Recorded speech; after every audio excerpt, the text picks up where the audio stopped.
A racist white man calls the police on a black real estate agent because he thinks that the man is up to no good and does not belong in the neighborhood. Later, the white man is hit with karma when the police show up. Jamal Richardson parked his silver sedan in front of the house he was showing, taking a moment to appreciate the view. The afternoon sun bathed the quiet streets of Willow Creek in a warm glow, casting long shadows across the manicured lawns. Each house stood tall and proud, with trimmed hedges and perfectly painted fences, like they were straight out of a magazine spread. He took a deep breath and smiled. This was the kind of neighborhood people dreamed of: peaceful, safe, and picture-perfect. Jamal stepped out of his car, knowing that first impressions mattered. As he walked up the stone path to the front door, he noticed a few neighbors out and about. A woman was planting flowers in her garden, while a couple of kids rode their bikes down the street, laughing. Jamal nodded politely to the woman, who looked up briefly but did not return the smile. He was used to that. Not everyone was as friendly as they seemed. Jamal reached into his pocket and pulled out his phone. Scrolling through his messages, he found the one from Tina Davis confirming their appointment. "On my way," Tina's text read, accompanied by a smiley face emoji. Jamal smiled at the message. Tina was a first-time homebuyer, eager to find a place she could call her own. He had been working with her for a few weeks now, and she was always excited about every house they visited. He knew she would love this one. He dialed Tina's number and waited as it rang. "Hey, Tina, it's Jamal. Just wanted to let you know I'm here at the house. Take your time, no rush. It's a beautiful place. I think you'll really like it." "Great, I'm about 10 minutes away." Tina's voice crackled through the phone. "Can't wait to see it. Thanks for setting this up on such short notice." "Of course, that's what I'm here for," Jamal replied warmly. "Drive safe, and I'll see you soon." He hung up the phone and put it back in his pocket, his smile lingering. He loved this part of his job, helping people find a home where they could start new chapters of their lives. It was why he'd become a real estate agent in the first place. Jamal approached the front door, reaching for the lockbox attached to the doorknob. He punched in the code and opened it, retrieving the key. As he slipped the key into the lock, he noticed a man across the street watching him. Jamal glanced up and met the man's eyes. The man, probably in his 50s, was sitting on his porch, his gaze fixed on Jamal. His expression was hard to read, somewhere between curiosity and suspicion. Jamal nodded politely in the man's direction, then turned back to the door. The man didn't nod back. Jamal shrugged it off. He was used to being watched when he worked in neighborhoods like this one. Some people were just overly cautious, especially when it came to strangers. The door clicked open, and Jamal stepped inside. He took a quick look around the house: a spacious living room with hardwood floors, a modern kitchen with stainless steel appliances, and large windows letting in plenty of natural light. It was just the kind of place Tina had been looking for. He could already picture her here, planning dinner parties and decorating the space with her vibrant style. Jamal's phone buzzed again, pulling him out of his thoughts. It was a text from Tina. "Almost there." He walked back out onto the front porch, eager to greet her. As he waited, he noticed the man across the street was still watching him. This time, the man stood up and started walking towards him. Jamal stayed where he was, keeping his posture relaxed. He'd dealt with curious neighbors before. A friendly conversation usually set them at ease. The man stopped at the edge of the lawn, his eyes narrowing as he looked Jamal up and down. He didn't introduce himself. "What are you doing here?" the man asked, his voice sharp. Jamal kept his tone polite. "Good afternoon, sir. I'm Jamal Richardson, a real estate agent with Evergreen Realty. I'm here to show this house to a client." The man didn't seem satisfied with that answer. "Do you have any proof of that?" Jamal raised an eyebrow. "Sure, I have my business card and my ID. I can show them to you if you'd like." He reached into his pocket to pull out his wallet, but the man held up his hand, stopping him. "Never mind," the man said, his voice cold. "I'll handle this my way." Before Jamal could respond, the man pulled out his phone and started dialing. Jamal watched as he walked back across the street, his back straight and his movements brisk. Jamal's heart sank as he realized what was happening. He had seen this before too many times. He took a deep breath, trying to keep his frustration in check. He didn't want to escalate the situation. He would handle this with patience and professionalism, just as he always did. Jamal stood on the porch, waiting, as the neighborhood continued its quiet afternoon around him. Jamal stood on the porch of the house, trying to keep his thoughts calm and focused. He had dealt with suspicious neighbors before, but there was always that uneasy feeling when things escalated. The man across the street, Paul Sanders, if Jamal remembered the name from the mailbox correctly, hadn't exactly been friendly. Jamal watched as Paul continued talking on his phone, pacing back and forth on his lawn. Jamal couldn't hear what Paul was saying, but he didn't need to. He knew the tone of that conversation, had seen it too many times. As Paul spoke, his gestures grew more animated. He pointed toward Jamal, his expression growing darker. Jamal's instincts told him to stay put, to wait and see how things played out. He didn't want to give Paul any reason to feel threatened. He took a step back and leaned against the porch railing, taking in the scenery of Willow Creek once more. A couple of joggers passed by, glancing curiously at the scene but not stopping. The woman who had been gardening earlier was now standing, her hands on her hips, watching Paul with a concerned look. The kids on their bikes had circled back, sensing that something was happening. Jamal's phone buzzed in his pocket, interrupting his thoughts. He pulled it out and saw another text from Tina. "Just pulled up. Be there in a sec." He looked down the street and spotted Tina's blue SUV approaching. She waved as she parked, her face bright with excitement. Jamal forced a smile and waved back. He couldn't let her see his worry. This was her first time buying a house, and he wanted to be a positive experience. He couldn't let Paul Sanders or anyone else ruin that for her. Tina stepped out of her car, practically bouncing with energy. She was a young woman in her early 30s, with a cheerful smile and a contagious enthusiasm. She wore a yellow sundress that matched her sunny disposition. "Hey, Jamal," Tina called out, walking up the driveway. "This neighborhood is beautiful. I'm so excited to see the house." "Hey, Tina," Jamal replied, trying to match her enthusiasm. "I think you're going to love this one. It's got everything you've been looking for." Before Jamal could say more, Paul's voice cut through the air, sharp and loud. "Excuse me, you there?" Tina stopped in her tracks, turning toward the voice. Paul had hung up his phone and was now marching back toward Jamal and Tina, his face red with anger. Jamal stepped forward, placing himself between Tina and Paul. He could feel the tension building, like a storm about to break. "What's going on?" Tina asked, her voice tinged with confusion. Jamal kept his eyes on Paul, speaking softly to Tina over his shoulder. "Just a neighbor with some questions. Stay calm." Paul reached the edge of the lawn, glaring at Jamal. "I've called the police," he said, his voice tight with anger. "They'll be here any minute. We'll see if you're really who you say you are." Jamal felt a flash of frustration but kept his tone even. "Sir, I've already told you, I'm a real estate agent.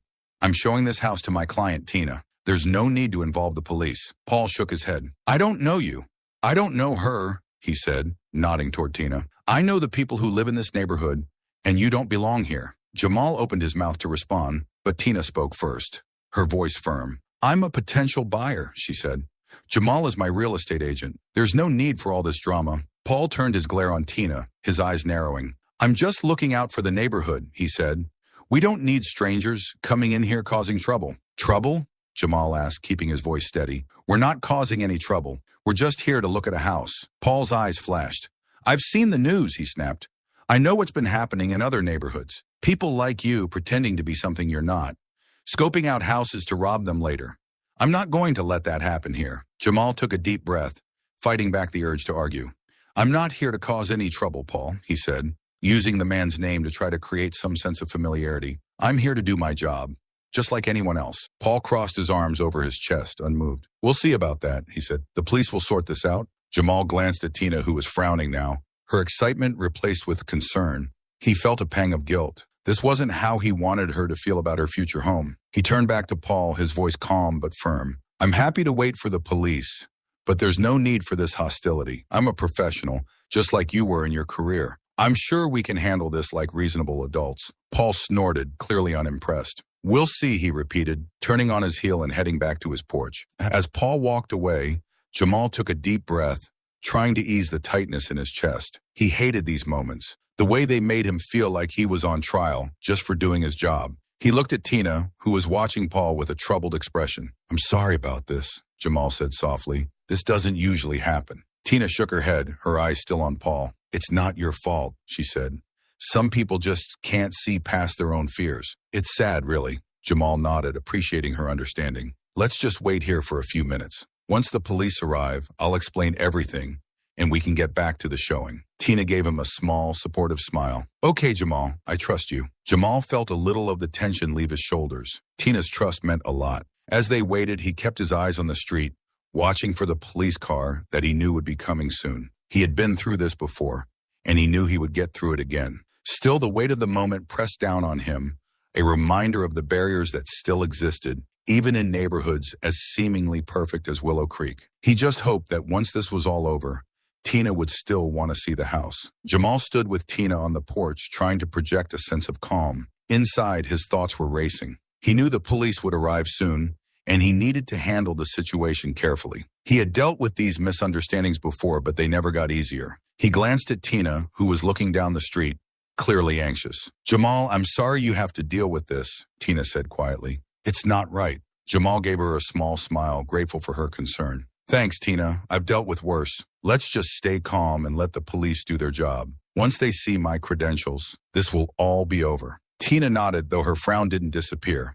Jamal could tell she was upset, and he didn't blame her. This was supposed to be an exciting day for her, a step towards finding her first home. Instead, it had turned into a confrontation, and Jamal felt responsible, even though he knew he wasn't at fault. A police car turned the corner at the end of the street, its lights flashing. Jamal took a deep breath, bracing himself. The car slowed as it approached, and Jamal could see two officers inside. One of them, a white man with a stern face, stepped out first, followed by a female officer who stayed near the car. Paul Sanders came out of his house again, waving his arms to get the officer's attention. "Over here," he called out. "This is the man I called about." The officer, whose name tag read Officer Kelly, approached Jamal with a steady, serious expression. Jamal could feel his muscles tense, but he kept his hands visible and his posture relaxed. The last thing he wanted was to appear threatening. "Good afternoon, officer," Jamal said evenly. "I'm Jamal Richardson, a real estate agent with Evergreen Realty. I'm here to show this house to my client, Tina Davis." Officer Kelly nodded but didn't respond immediately. Instead, he looked at Paul, who was standing a few feet away, his arms crossed over his chest. "This is the man you called about?" Officer Kelly asked Paul. "Yes," Paul said sharply. "I've never seen him in this neighborhood before. He says he's a real estate agent, but I've never heard of him. I thought he might be trying to break in or something." Jamal could feel the frustration rising in his chest, but kept his voice calm. "Officer, I have my ID and real estate license right here. I'd be happy to show them to you." Officer Kelly turned his attention back to Jamal. "Let's see them then," he said. Jamal reached slowly into his jacket pocket, careful to make his movements deliberate. He pulled out his wallet and handed over his business card and real estate license. Officer Kelly examined them, his face impassive. "Everything looks in order," Officer Kelly said finally, handing the cards back to Jamal. "Mr. Richardson, do you have any other form of identification on you?" Jamal nodded and handed over his driver's license. The officer looked at it, then at Jamal, then back at the ID. He handed it back without a word. "Mr. Sanders," Officer Kelly said, turning to Paul, "Mr. Richardson's identification checks out. He is indeed a licensed real estate agent." Paul's face reddened, but he wasn't backing down. "I don't care what his ID says," Paul snapped. "People can fake IDs. How do we know he's not here to scope out the place, looking for an easy target?" "Sir," Jamal said, unable to keep the frustration out of his voice entirely, "I'm just trying to do my job. I'm here to show a house to my client. Nothing more." Tina stepped forward, her voice steady but laced with irritation. "Officer, I'm the client he's showing the house to. I asked Jamal to meet me here. There's nothing suspicious going on." Officer Kelly looked at Tina, then back at Paul, who was glaring at Jamal like he was waiting for him to make a wrong move. "We have to be careful," Paul insisted. "We can't just let anyone wander around here, pretending to be something they're not." Officer Kelly sighed, clearly feeling the tension in the air. He looked at Jamal again, his expression more thoughtful this time. "Mr. Richardson, would you mind if I just checked with your office to confirm everything? It's standard procedure in cases like this." Jamal nodded. "Of course, officer. You can call Evergreen Realty. They'll confirm everything." Officer Kelly took out his radio and walked a few steps away to make the call. Jamal could hear him speaking into the radio, giving his name and requesting a check on Jamal's credentials. Jamal stayed where he was, trying to remain patient, even though he could feel his pulse quickening. Paul stood there, arms still crossed, a self-satisfied look on his face. Tina shot him a glare, clearly fed up. Jamal just hoped the call would be quick so they could move past this and get back to the house showing. After a few minutes, Officer Kelly returned, his expression unreadable. "I've spoken with your office, Mr. Richardson," he said. "Everything checks out as you said. You're free to continue with your business here." "Thank you, Officer Kelly," Jamal said. He wanted to say more, to vent his frustration, but he held back. This wasn't the time for that. He just wanted to get back to work. Paul's face turned even redder.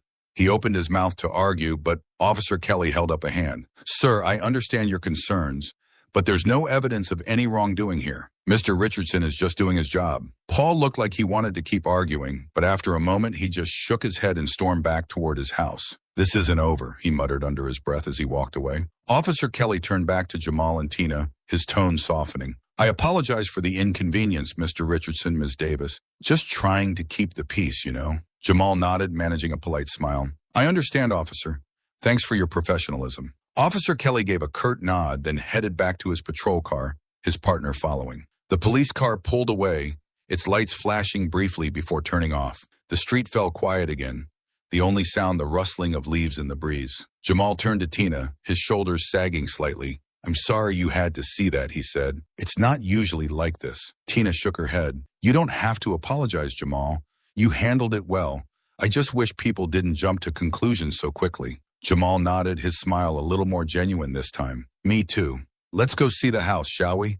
I think you'll love it. Tina smiled, the tension in her face easing. Let's do it. As they stepped inside, Jamal took one last look at Paul's house across the street. He knew this wouldn't be the end of the matter, but for now he pushed those thoughts aside. He had a job to do and a client to make happy.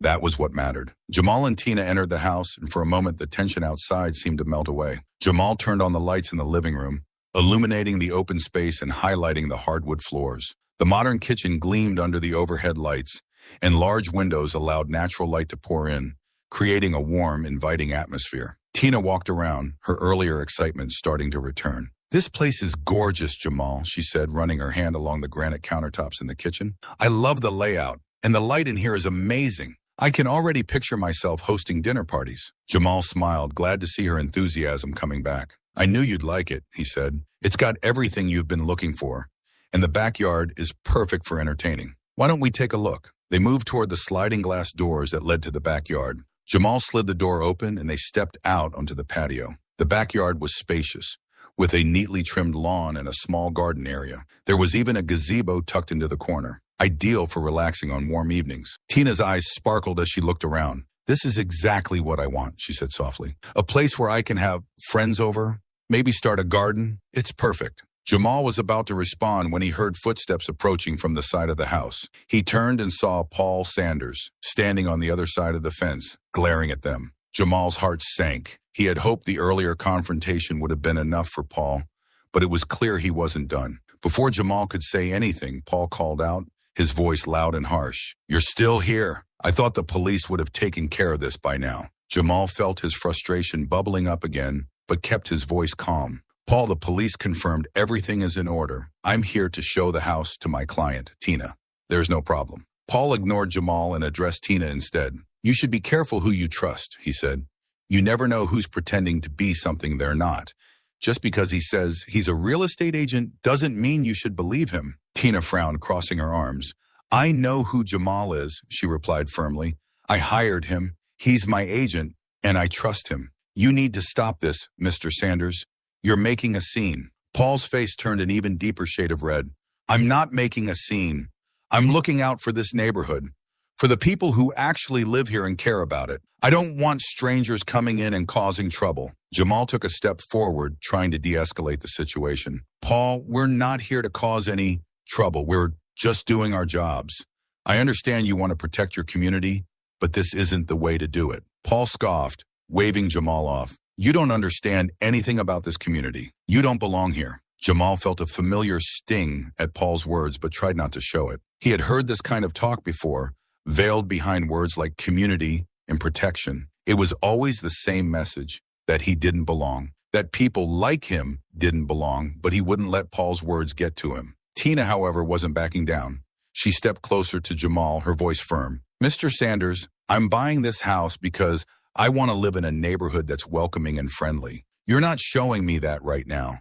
If you have a problem with me being here, then maybe this isn't the right community for me after all. Paul opened his mouth to respond, but just then the sound of another police car approaching filled the air. Everyone turned to see a second patrol car pulling up in front of the house. Jamal's stomach tightened. This was escalating quickly, far more than he had anticipated. The car came to a stop, and another officer stepped out.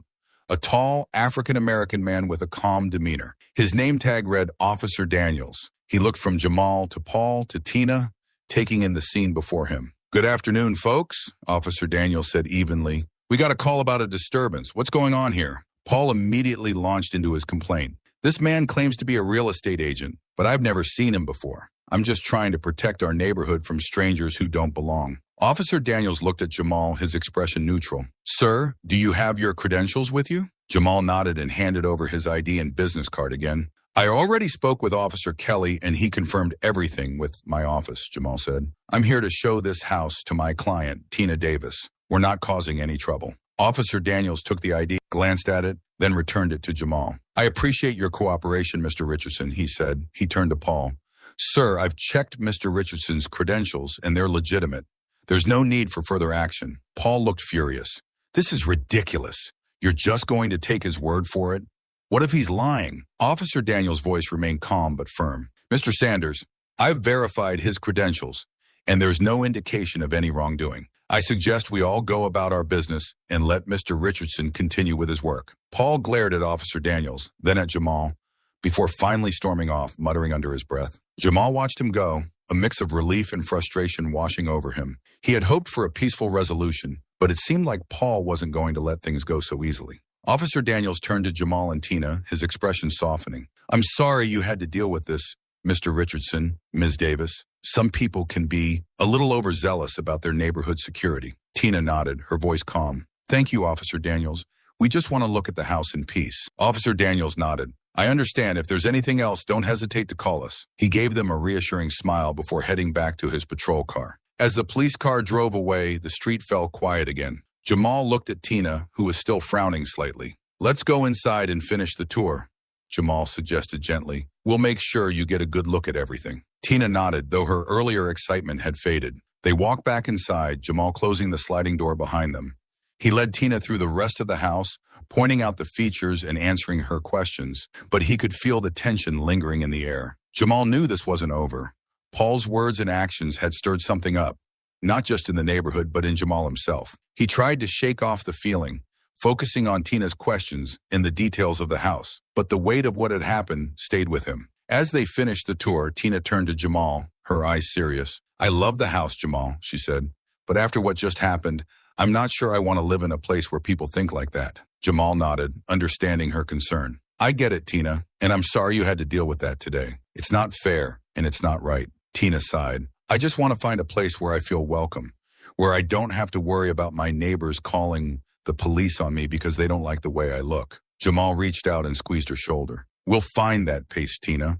I promise. Whether it's here or somewhere else, we'll find it. Tina managed a small smile. Thanks, Jamal. I know you will. As they walked back to the front door, Jamal glanced across the street at Paul's house. The curtains in the front window shifted slightly, as if someone had been watching. Jamal turned away, his mind already thinking ahead to the next steps. He would make sure Tina found her perfect home, no matter what it took. But as he locked up the house and walked Tina to her car, he couldn't shake the feeling that this incident was far from over. The confrontation had left a mark, not just on him and Tina, but on the entire neighborhood. And Jamal knew that sooner or later those ripples would reach everyone. Jamal locked the door to the house and handed the keys back to Tina, trying to keep his expression neutral. He could still feel the tension in his muscles, the tightness in his chest from the confrontation with Paul Sanders. As they walked back to Tina's car, the quiet of the neighborhood seemed almost mocking, as if nothing had happened, as if everything was normal. Jamal, Tina said softly as they reached her car,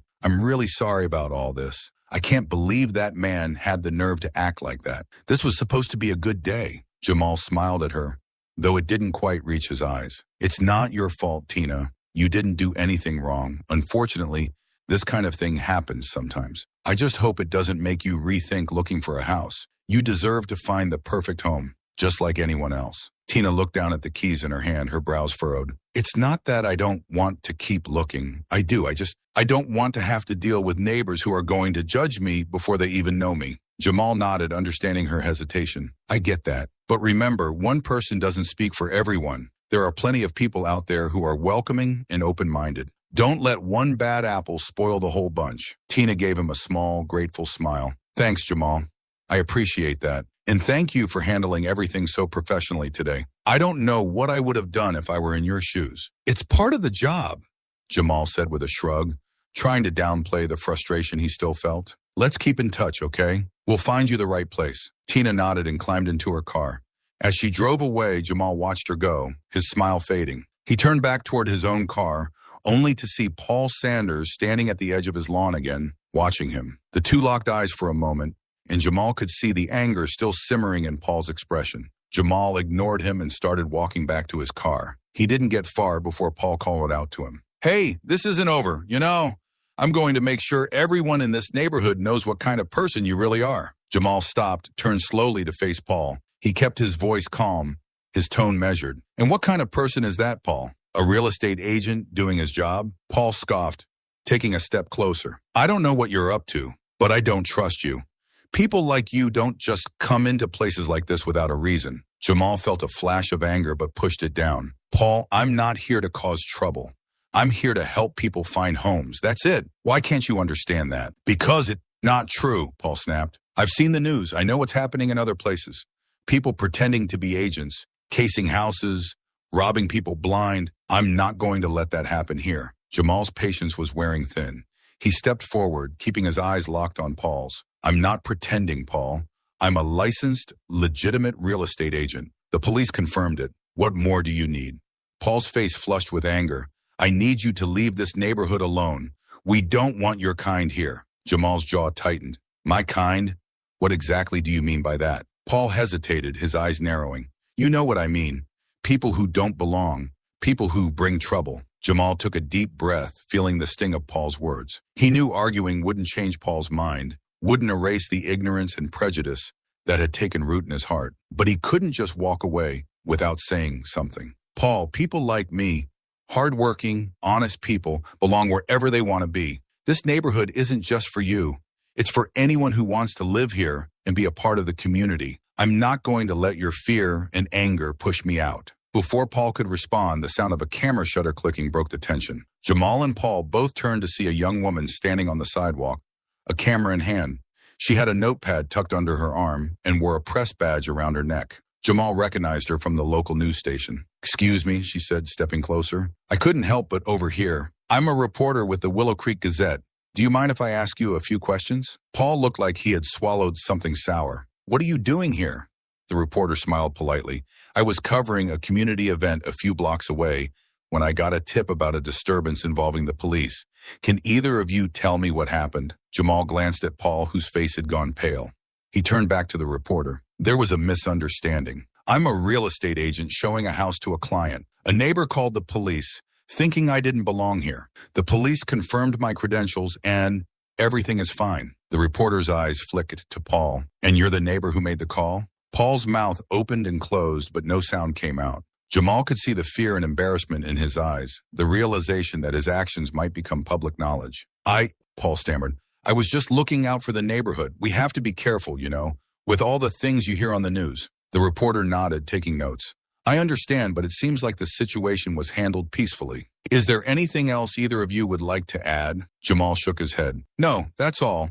I just want to do my job without any more interruptions." The reporter turned to Paul, waiting. Paul hesitated, then shook his head. No comment." "Thank you for your time," the reporter said, turning away. As she walked down the street, Jamal saw her take a few more pictures of the neighborhood, her notepad at the ready. Paul glared at Jamal. "This isn't over," he muttered, before turning and heading back to his house. Jamal watched him go, feeling a mixture of relief and frustration. The truth was out, but it didn't feel like a victory. He knew Paul's type. He wasn't going to change overnight, if at all, but at least now others would see what Jamal had been dealing with. Maybe it would make a difference. Maybe it would open some eyes. Jamal took a deep breath and walked to his car. He still had work to do, clients to meet, and houses to show. As he started the engine, he glanced at Paul's house one last time. The curtains in the front window shifted, and Jamal knew someone was watching.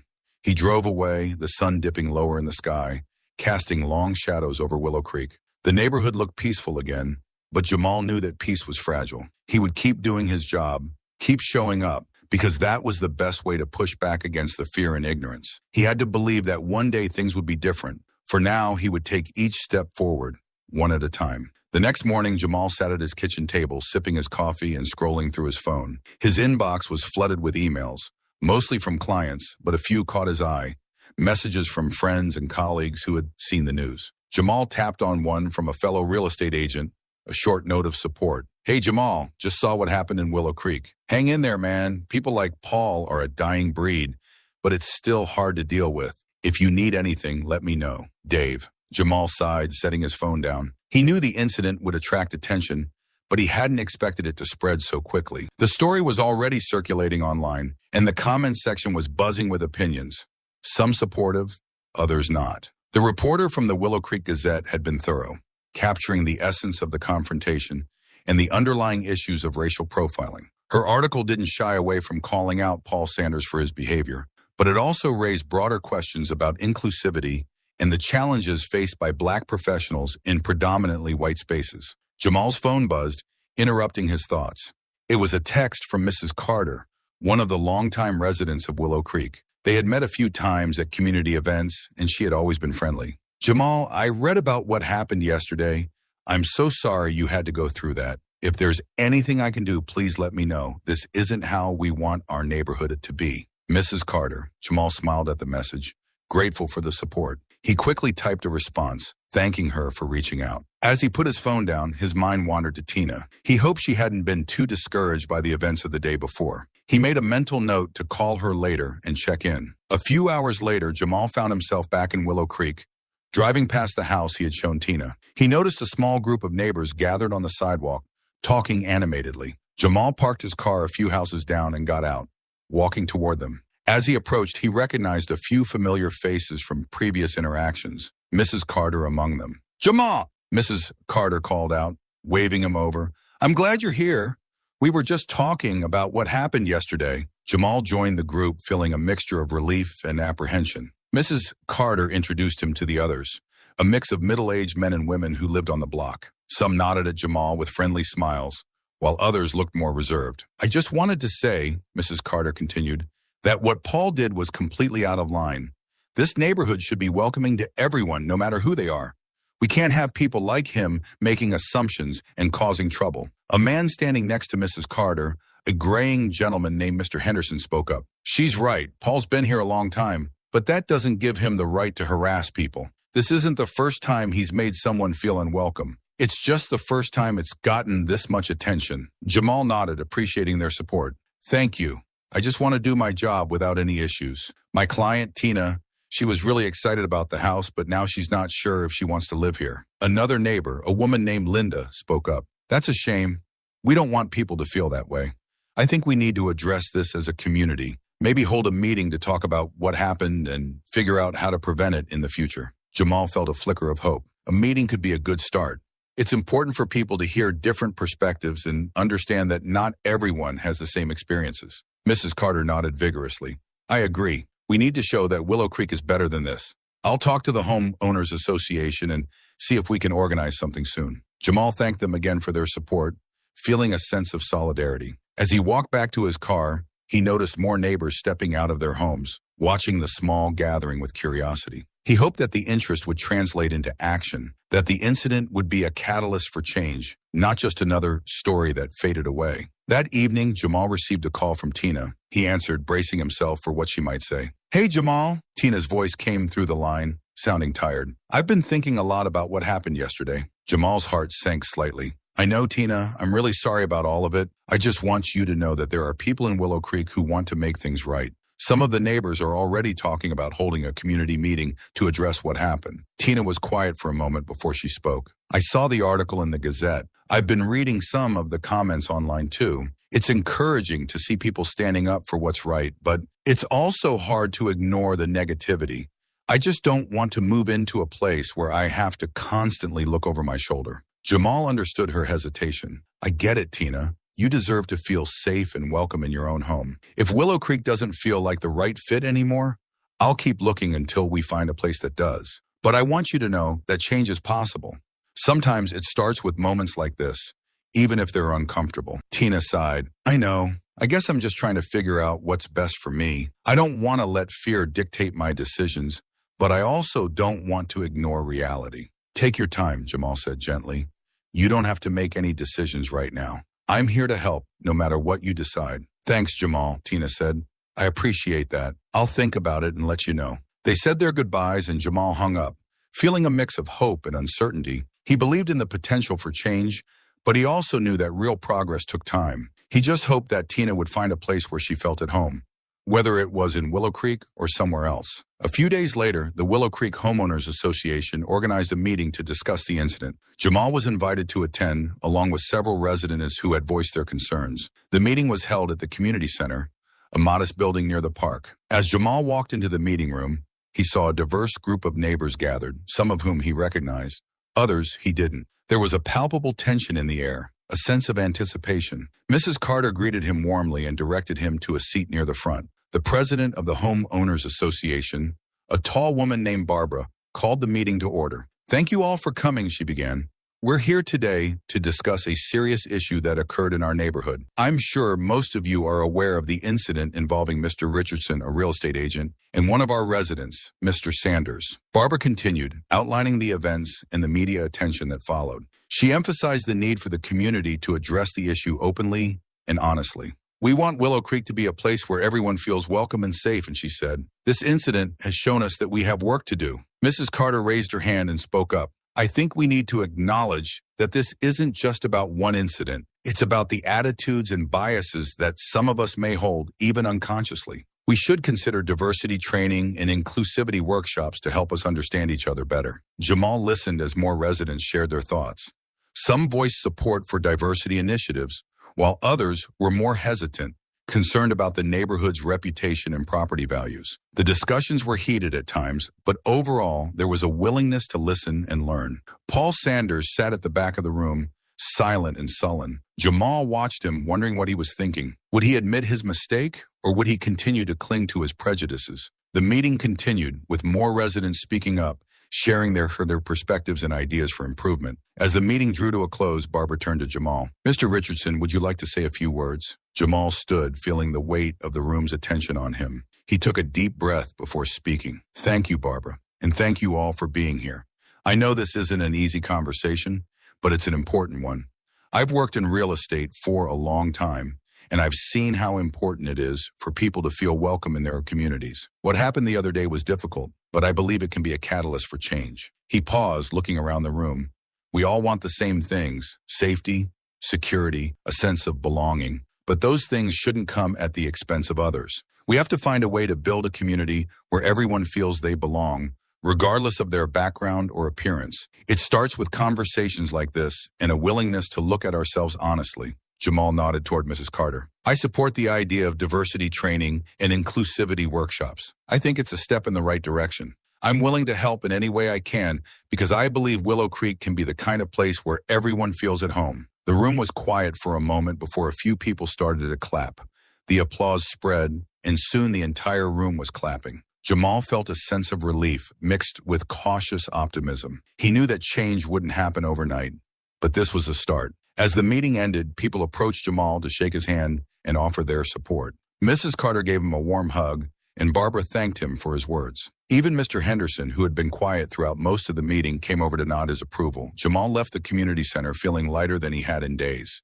There was still a lot of work to do, and not everyone in Willow Creek would be on board. But for the first time since the incident, Jamal felt hopeful that things could get better, that the ripple effects of what had happened would lead to real, lasting change. He walked back to his car, the evening air cool against his skin, and glanced up at the sky. The stars were just beginning to appear, tiny points of light in the darkening sky. Jamal took a deep breath, feeling the tension of the past few days start to fade. There was still a long road ahead, but he knew he wasn't walking it alone, and that made all the difference. The days following the community meeting saw a flurry of activity in Willow Creek. News of the incident spread beyond the neighborhood, drawing attention from local media and even national outlets. Jamal's phone rang constantly with calls from reporters, colleagues, and even old friends who had seen the story on the news. Some of the coverage was supportive, highlighting Jamal's professionalism and the efforts to bring about positive change in the community. But there were also detractors, comments online questioning Jamal's intentions, and thinly veiled insinuations that perhaps Paul Sanders had a point. Jamal tried to focus on his work, meeting with clients and showing properties, but the incident in Willow Creek loomed over him like a cloud. He knew that change was often slow and painful, but the immediate fallout was exhausting. Still, he remained committed to the idea that what had happened could lead to something better. One morning, as Jamal was preparing for a day of showings, his phone buzzed with a notification from a news app. He glanced at it, expecting more coverage about the meeting, but the headline caught his eye. Willow Creek resident Paul Sanders faces backlash after racial profiling incident. Jamal clicked on the article, reading quickly. The piece detailed how Paul's actions had not only angered neighbors, but had also led to tangible consequences. The Willow Creek Homeowners Association had issued a formal reprimand, stating that his behavior was unacceptable and not reflective of the values of the community. More significantly, Paul was being pressured to attend mandatory sensitivity and diversity training sessions,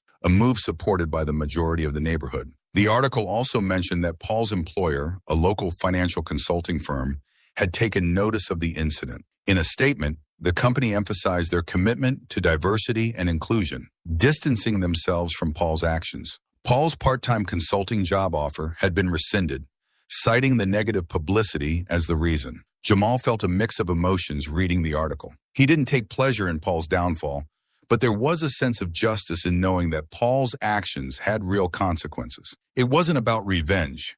It was about accountability. Jamal knew that without consequences, behavior like Paul's would continue unchecked. This was a step toward ensuring that everyone thought twice before acting out of prejudice. Later that day, Jamal found himself back in Willow Creek for another showing. As he parked his car, he noticed Paul standing on his porch, his shoulders slumped, looking out at the street with a vacant expression. Jamal could see the toll that the past few days had taken on him. Paul looked older, more tired, as if the weight of his actions had finally caught up with him. Jamal had no intention of approaching Paul, but as he stepped out of his car, Paul called out to him. "Jamal, wait," Paul said, his voice lacking its usual sharpness. Jamal turned, staying by his car. "What is it, Paul?" Paul hesitated, as if searching for the right words. I wanted to apologize," he said finally, "for everything. I've been getting a lot of heat from the neighborhood, my job, even my own family. I didn't mean for things to get this bad. I thought I was doing the right thing." Jamal crossed his arms, looking at Paul. "And what exactly did you think you were doing, Paul? Protecting the neighborhood from someone like me? From someone who was just trying to do his job?" Paul's eyes dropped to the ground. "I don't know," he muttered. I've lived here for so long, and I've seen the changes, the news. I thought I was keeping the neighborhood safe, but now I see how wrong I was." Jamal stayed silent, letting Paul's words hang in the air. He could see the shame in Paul's eyes, the regret that had come too late. Paul took a step closer, his voice breaking. "I know my apology doesn't change anything. I'm sorry. I've lost friends over this. My own wife is mad at me. I know I messed up, and I know I can't take it back. I just want you to know that I'm sorry." Jamal took a deep breath, considering his response. He didn't want to dismiss Paul's apology, but he also didn't want to let him off too easily. "Paul, what you did hurt a lot of people, not just me.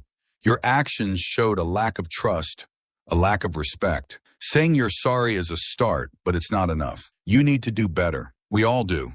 It's about more than just words. It's about actions." Paul nodded slowly, his face lined with the weight of his mistakes. "I know. I'm going to take those diversity training sessions seriously. I don't want to be that person anymore." Jamal nodded. "Good. That's a step in the right direction. Just remember, change doesn't happen overnight. It's about what you do every day. It's about being better, not just feeling bad." Paul looked up at Jamal, a flicker of gratitude in his eyes. "Thank you, Jamal, for hearing me out and for not just walking away." Jamal gave a small nod. "I believe people can change, Paul, but it's up to you to prove it." With that, Jamal turned and walked away, leaving Paul standing on his porch. As Jamal headed to the house for his showing, he felt a sense of closure. The incident had opened a wound, but perhaps it had also started the healing process, not just for Paul, but for the entire neighborhood. In the weeks that followed, Willow Creek began to implement changes. The Homeowners Association organized workshops on diversity and inclusivity, inviting experts to speak about understanding biases and building a more inclusive community. Attendance was high, and Jamal was invited to participate, sharing his experiences and perspectives. Mrs. Carter became a vocal advocate for change, rallying her neighbors to take part and to embrace a more open-minded approach. Tina decided to continue looking for a house, but she didn't rule out Willow Creek. She appreciated the efforts being made and felt more hopeful about the future. "I just want to live somewhere that feels like home," she told Jamal. "And I think that's possible, even here." Jamal continued to do his job, showing homes and meeting new clients. The incident with Paul had been a turning point, not just for the neighborhood, but for Jamal as well. It had reminded him of the challenges he still faced, but it had also shown him the strength of his resolve and the power of community. One afternoon, as Jamal was driving through Willow Creek, he saw Paul walking his dog. They exchanged a brief nod, a sign of acknowledgement, a small gesture of mutual understanding. It wasn't friendship, but it was a start. Jamal knew there would always be challenges, that prejudice and ignorance wouldn't disappear overnight. But he also knew that every step taken toward understanding was a step worth taking. As he drove past the familiar streets, past the houses and gardens, Jamal felt a sense of peace. Willow Creek was changing, slowly but surely, and he was a part of that change. The sun was setting, casting a warm glow over the neighborhood. Jamal smiled to himself, feeling the weight of the past few weeks begin to lift. There was still a long road ahead, but for the first time in a while, he felt hopeful about where it might lead. And that, he thought, was